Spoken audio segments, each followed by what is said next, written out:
I don't do a lot of camping. My friend Jack is the complete opposite. He's the adventurous type.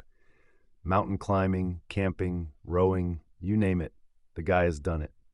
He likes to be close to nature, and I don't know anybody who could blame him. It's beautiful when you're out there. I just would rather do anything else than go out into nature.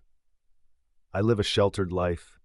I got a nice house in a protected suburb, a cushy job as an assistant manager, and my favorite hobby is falling asleep by the pool, listening to 80s hits. The only real stress I have in my life comes from my family. Almost every day I get a call from one asking for a lift or money or to borrow something of mine I know they won't return. And if they do, it won't be in one piece. I wouldn't mind it if they were the kind of family that respected me and showed appreciation, but they almost always demanded that I do something and insulted me when I failed to deliver. But it was family, and it became a routine for me. I only bring this up because I need you to understand my frame of mind before I went with Jack. I work with this clunky software where if you mess anything up, it screws the whole project. It's also slow as hell, so it was already a rough day. When I was at my most frustrated, I received a ping on my phone. It was my family, more specifically my aunt, who was giving me hell for some bullshit her son did. The incredible mental gymnastics she had to do to end up blaming me was just that. Incredible. By the end of the day, I was toasted. My brain was this swirling gray mass of mushroom soup. I was driving home thinking about how I had to go through it again the next day when the Bluetooth car phone started ringing. Jack was calling. "Hey man," I sighed over the phone. "I just got secondhand depression from that sigh," Jack told me. "What the hell happened?" I went on a little rant. I kept it brief because I didn't want to bore him with my problems. The summary was enough anyway. "You know what you need, a vacation," Jack said. "The weekend is almost here. I will chill out then. I mean a real vacation, an escape from an asshole family and work you've hated since day one. You're not going to get any less stressed by staring at a TV or wandering through the same concrete neighborhoods. Your pep makes me want to hug the corner of that building with my car. I'm serious. You've got vacation days. Use them after times like this. Escape, man. I know just the place." And 5 minutes later, Jack convinced me to go camping with him. I called my boss to inform him that I was taking a couple of vacation days and set myself up for a 4-day weekend in the forest. "Jack, we've been walking for an hour," I told him. "How much longer do we have to carry a tent and a small kitchen before we get there?" "It would go a lot faster if you didn't count every minute," he said over his shoulder. He brushed his long brown hair out of his face. I was glad to see that he was sweating as well. The guy may have been fit, but he was still human. He must have seen my smile or heard my soft chuckle because he looked at me. When our eyes met, he knew what I was smiling about. We both wheezed our little laughs and took a breather. The spot he was talking about didn't seem so special. There were a lot of trees and dead orange leaves, but very few bushes and low-hanging branches. I asked him what was so great about it, but he just told me to help him set up the tent. It took as long as I expected to get the tent up and make a fire. Too long. It was dark, and we were staring at a pot of soup cooking over the flames. Jack was wearing this big grin on his face while he looked at the fire. My eyes kept darting to the trees and looking beyond them. The dark blue finally settled into pitch black, and it felt like we were sitting in a windy void. I heard a distant chittering of something. A bird? Some kind of bug? "Soup's up," Jack said suddenly. My heart skipped. "You got the rolls?" "Yeah, they're a little squished, though. That thermos was heavier than I thought." "Just how I like 'em." "Hey, Jack, what was that sound just now?" "Squirrel. There are also a few bats in this region, so if you hear squeaking or something flying a little close to the tent, well, it's probably that." Jack was the first to fall asleep. I stayed up despite my best efforts, trying to gauge how far away certain sounds were and what they belonged to. I wasn't scared, but it was a different experience for me. I don't know, some things you linger on more than others when recalling memories, and those sounds were one of them. In the morning, I woke up to the smell of bacon and eggs. When I did fall asleep, I slept like a rock. Looking at my phone, I saw it was almost 8 a.m. Warm light poured into the tent, and when I stepped out, my breath was taken away. The orange of the leaves that covered the forest floor had turned into a golden carpet in the morning light. Even the shadows had this warm, rich orange to them. "Holy shit," I whispered. I looked over at Jack. He was stirring a pan of scrambled eggs with a wooden spoon. He didn't look anywhere near as happy as me, which on a trip designed for him seemed unusual. I dropped my smile. "What's up with you?" "This is amazing," I said, gesturing to the forest. "It is, but I don't hear anything." "Well, you can hear me. I mean, I don't hear any birds, insects, animals, nothing." "Maybe they finally went to sleep," I grumbled. "At least the birds should be up. They go crazy in the mornings." "So, what are you worried about? What does that mean?" Jack shrugged and looked at me. It was like he was trying to find the right words to say, but I knew that look better than most. It was usually the look my family gave me when delivering bad news, but this time it seemed genuine. "There might be a predator in the area," he said. I looked all around. The spot had another plus. You could see farther without the hills and bushes. I didn't see anything, but I kept looking while I spoke to him. "So what's the plan?" I asked. "Pack up and slowly make our way back to the car, or do we run for it?"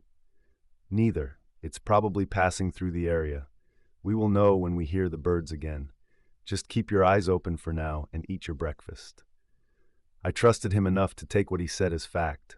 I was also hungry enough to not care too much about a predator in the area, so I enjoyed my food. We ate in silence and just spent our time watching all around. It was only after I had eaten that I noticed how loud the silence really was. I couldn't hear more than a few creaks of bending trees. It was in that silence that my imagination had all the tools it needed to construct all sorts of possibilities.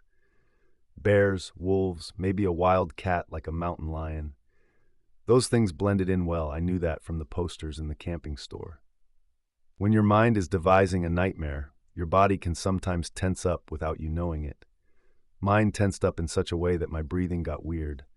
I looked at Jack. He was shaking a canteen, empty. We decided that sticking around was only making the feeling worse and that we would walk to the river instead. Even with my fear in my heart, or perhaps because of it, I was keen to get the hell out of the area. Whatever it was could rip our tent and stuff to pieces. I didn't care. As long as I wasn't in the sleeping bag that it shredded, I was happy. "Don't we need to filter this water?" I asked, dipping my hand into the ice-cold river. "It's moving mountain water," Jack said. "Isn't much in it that can harm you, and the filter built into the cap will take care of that for you." "I was wondering why this bottle you made me buy was so damn expensive," I said. We heard birds and other animals, so we were pretty relaxed again. We were also banking on the idea that the predator would move on by the time we got back. We put a pin in it and just tried to enjoy the morning, discussing the possibility of fishing even though we didn't bring any fishing equipment. I had almost completely settled when I noticed something in the dark waters. It was pale with a cool hue, thanks to the water. I didn't know what to make of it at first, cocking my head to the side as if the different angle would help me understand. The object twisted, and it was only when it had completely spread out and floated to the top of the waters that I realized it was a body. "What the fuck?" Jack saw it too. "Did somebody drown?" I asked, the cold feeling filling me. "Is that a person?" "I don't know," Jack said, immediately taking action and walking alongside the river after it. I followed close behind him.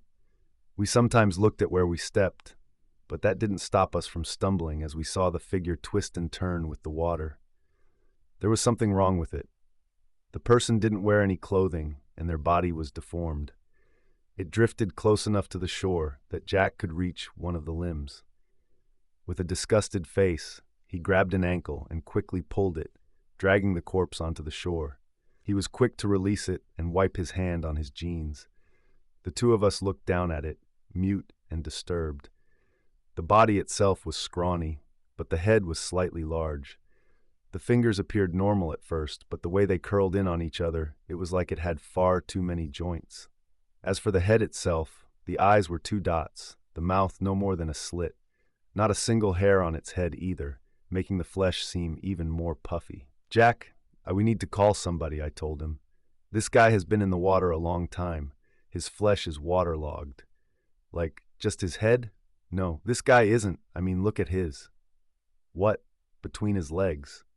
I couldn't see what he was talking about, but when I moved over to where he was standing, I saw something that definitely wasn't on any anatomy poster I saw in a doctor's office. I don't know how to describe, and quite frankly, I don't want to. I studied the face again and tried to comprehend how its nose could be so sunken or the eyes so small. But when I decided that's just how it looked, I realized what Jack realized. It wasn't human. The inky dots that were its eyes seemed fixed on the sky, its small mouth agape and unmoving. It looked sad, and we looked like a pair of fish staring at it. I don't know how many minutes of silence passed before we realized it was just that quiet. There weren't any birds or insects. By the time it finally registered, our thoughts were interrupted by the crunch of leaves under a large foot. Turning around, we saw a large brown bear lumbering from the tree line towards the river. I don't think I ever realized how large bears could get. I guess I could only ever compare it to the mooses I saw in the Brother Bear movie, but I've never seen a moose either. It was huge. It had more muscle in one of its limbs than I had in my entire body. A walking clawed tank, and it was looking right at us. "Okay, easy now," Jack said, speaking half to the bear and half to me. "Don't look it in the eyes. Do exactly as I say and we will be fine, okay?" I nodded, then realized he couldn't see me nod, so I squeaked a yes. One paw was all it would take to crush me. Could I outrun a bear? Research after the encounter told me no, but it was definitely on my mind. "Back away slowly. Don't turn your back on it," Jack said in a calming tone. "Say something, man. Talk to it calmly." "I don't want to speak to it," I said, trying to match his tone. "I'm barely keeping it together. Just keep backing away. You're doing fine. Stand tall. Don't shrivel up now. We're in hot water, not cold." We had backed up a significant distance. The bear itself had slowed down a lot.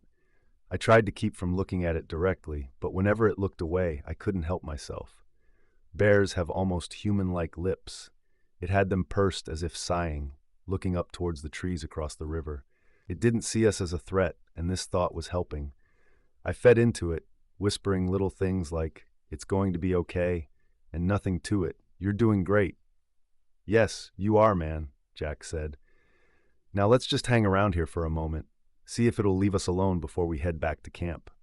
It wasn't something I wanted to do, but Jack took up a spot beside a tree and waited. I did the same, and we continued to watch the bear as it walked over to the pale corpse we found. It sniffed at it like a dog, and with bated breath, we watched as the inevitable happened. The bear leaned down and bit into the side of the creature. We saw the teeth dig into the skin. We saw inky blood. It was horrific, but it got so much worse when the creature started to yell and writhe in the bear's maw. It had this broken yell, much like a chirrup or buzzing insect. Its legs kicked out and its hands flailed, but the bear didn't stop. It placed its paw on the creature's head, pinning it to the ground, and pulled. The flesh snapped like rubber when it was torn apart. The head was completely removed, the scream had ceased, yet the body continued to squirm. It clutched the bear's head, trying to pull open the jaw, but the bear continued. I felt sick to my stomach. Even when torn to pieces, parts of the creature still lived and acted as if they were still a part of one whole. The head itself was half pressed into the ground, the dark eyes unable to look anywhere except in our direction. The tiny mouth was moving, still screaming but without anything to fuel it. "Let's get the hell out of here," I said to Jack. Without a word, I turned around and left. Jack followed after. We made our way right back to camp, packed up, and began the walk back to the car. We encountered nothing more. No more bears or pale, human-like things. We just drove home. Right now, I wish I could give you more, but at the same time, I'm glad that I have no more to share. I am happy enough to let this story become something that just happened. I would be happy if the thoughts going through my mind to be put on paper here were the last thoughts I have of it, although I know that is never going to happen. The last thing Jack ever said about it was that it could have been a lot worse. It was lucky that we didn't get hurt. Yet, seeing that deathless mauling, it messed me up for months. My thoughts, my sleep, everything. It's one of those images that are burned into your eyes, so every time you blink, see a flash of it. I see its face. I see its hand grabbing and releasing the dirt as if that would save it. I know it's messed with Jack too, though. I don't think he's gone camping in a long time. I know I never will, but for him, it's something far more important. To change his life like that, yeah, it's got to him. And after some half-hearted attempts to learn more, we still don't know what we found in the river.